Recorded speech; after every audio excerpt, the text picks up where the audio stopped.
What is going on, family? Sif checking in. Everybody, today is the day where we have the most anticipated conversation known in Raptors history. That's right, because today we'll be discussing whether the recent firing of Masai Ujiri as the president of the Raptors organization was the correct move for the Raptors' future. And before I give my personal opinions on it, let me just say that this conversation that we're going to have in this video is a very delicate one to not only me as a Raptor fan, but to all Raptors fans, regardless of whether you're a Raptor fan from the beginning stages of the Raptors organization, being in the late 1900s, or more recently became a Raptors fan within the 2020 COVID years and beyond. Either way, this conversation is very impactful to us all because Masai Ujiri was there during the important moments of the Raptors franchise history, being with that championship, so obviously people are going to feel some way about it. And in fact, it was so crazy that I needed to sleep 2+ days on this conversation to figure out the correct way of expressing my feelings. And today, finally, I can bring it to you all in the most effective way possible, I believe. So, without further ado, let's talk about the conversation at hand and how I feel about Masai Ujiri officially being fired or laid off by the Raptors organization as the president. Now, right off the bat, my thoughts on the whole Masai Ujiri being laid off or fired, however you want to call it, as the president of the Toronto Raptors is honestly something that I expected would happen at some point, especially given the fact that his contract is coming to an end by 2026. However, the way that the MLSE board went about this was honestly something that kept me and a lot of Raptors fans in disbelief. Because as I think about it now, it was more of a statistical decision rather than an emotional decision. And a little bit of context to explain my point is, a few years back, I always knew that this was going to happen simply because Ed Rogers, who is right now the majority holder of the MLSE board, had some discourse or some disagreements with Masai Ujiri simply because Ed Rogers felt that the Toronto Raptors didn't need two people to really do the job of talent acquisition, where he felt that just simply having a GM being Bobby Webster right now is enough to get the right people to come to Toronto, and indirectly saying that Masai Ujiri wasn't really needed as the president, which really caused some turmoil because there was a lot of disagreements on why this is unacceptable and why Masai Ujiri is actually needed, and this went on and on and on for quite a while. And at one point it was settled because at that time Ed Rogers wasn't having a lot of power with the MLSE board, so his opinions got buried under other higher figures that were in the board, and ultimately it helped to Masai Ujiri continuing to do what he does for the organization. However, recently with Ed Rogers buying majority of the MLSE board under his control, now it gives Ed Rogers more power to do what he wants, and when things doesn't really fall under his hands, or if things doesn't really fall under Ed Rogers' vision, he has the power to forcefully make a change in a split notice. And unfortunately, that is something that happened with the Toronto Raptors being Masai Ujiri's firing, as this was also one of those cases where I believe that he used his power as the majority owner of the MLSE board to make that call, along with the approval of the MLSE board stakeholders as well. Now, having said all that, even if we were to ignore the fact that Ed Rogers and Masai Ujiri had some disagreements ever since the 2019 championship, when we look at the Toronto Raptors organization from a statistics standpoint, and I'm specifically saying statistics standpoint because I believe that was the main basis of the MLSE board deciding whether to continue to proceed with Masai Ujiri's services or to lay him off or fire him. The Toronto Raptors, after the 2019 championship, had only one playoff appearance. In other words, ever since the 2019 championship that the Toronto Raptors had, they've only had one winning season. And ironically enough, that winning season came in Scottie Barnes' rookie season, where he won Rookie of the Year through the team's accomplishments along with his own. And unfortunately for the Toronto Raptors, they lost in the first round against the Philadelphia 76ers, where Scottie Barnes got injured and everything was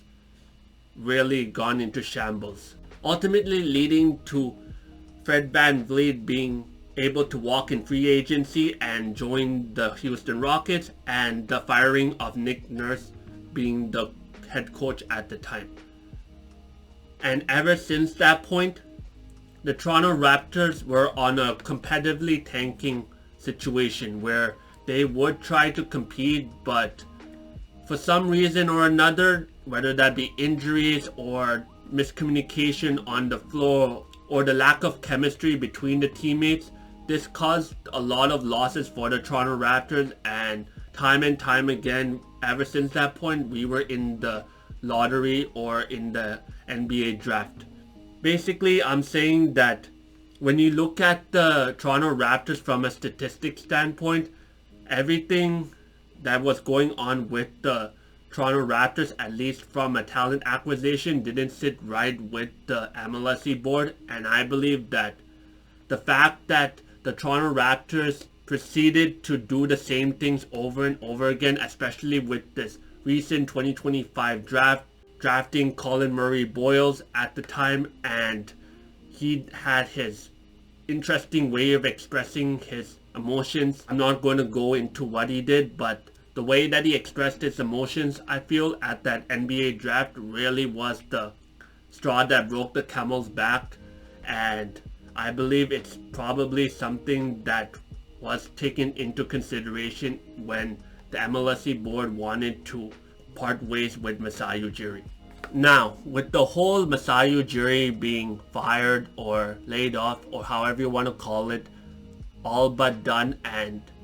officially out of the way, this leads me to the final conversation I need to have in this video, is how do I expect the Toronto Raptors organization to move forward from this point onwards, from more specifically a talent acquisition standpoint. And honestly, I believe that all of the players that the Toronto Raptors brings in from this point onwards will be brought in from a statistical standpoint rather than emotional standpoint. And what I mean by this is basically all of the players that the Toronto Raptors decide to add into the organization, whether that be through the draft, through any trades, through any extensions, and anything else in between, will be done with the sole purpose that that player can do their job to the highest ability in a specific given time.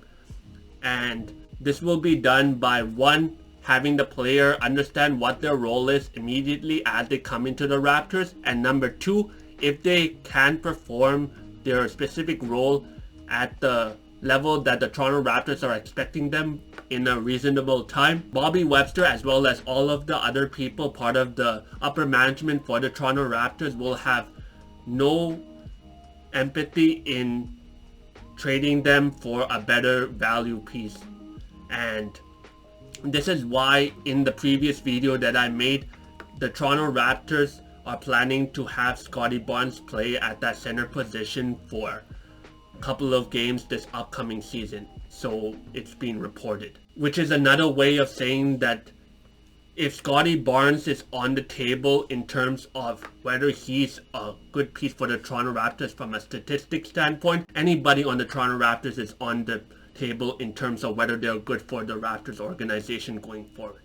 So this is basically to say that the emotional aspect that Masai Ujiri brings to the management of the Toronto Raptors will not be as present with Bobby Webster, simply because in Bobby Webster's eyes, I believe as of right now, he's looking at the players from, one, a statistics standpoint, and number two, he's looking at it through a very emotionless standpoint, where the main focus will be on how they can do their job, as well as will they be able to do it in the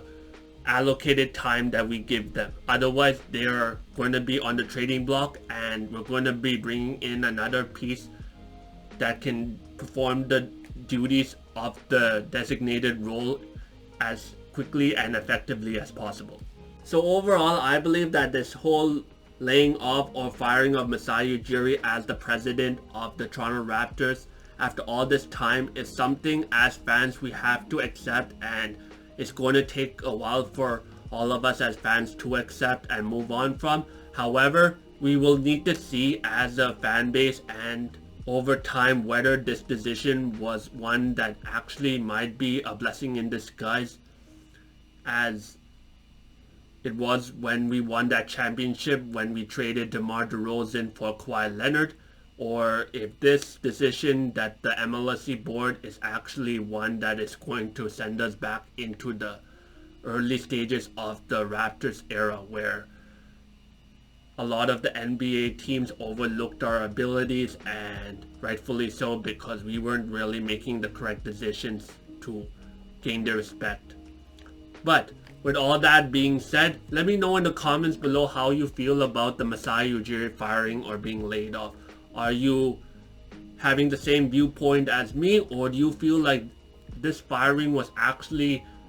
due to something else that I missed entirely? I'd love to know all of that in the comments below and have all of those discussions with you. And as always, if you like this video, make sure to give me one of these, smash that subscribe button and hit that bell. And for more Raptors videos just like this one, make sure to check this video right here or the playlist right here. Wherever it is, it's going to be at the bottom of the screen. And I'll catch you all in the next video where we'll talk more Toronto Raptors basketball, more NBA basketball, or more sports in general. Until then, Sip, signing out.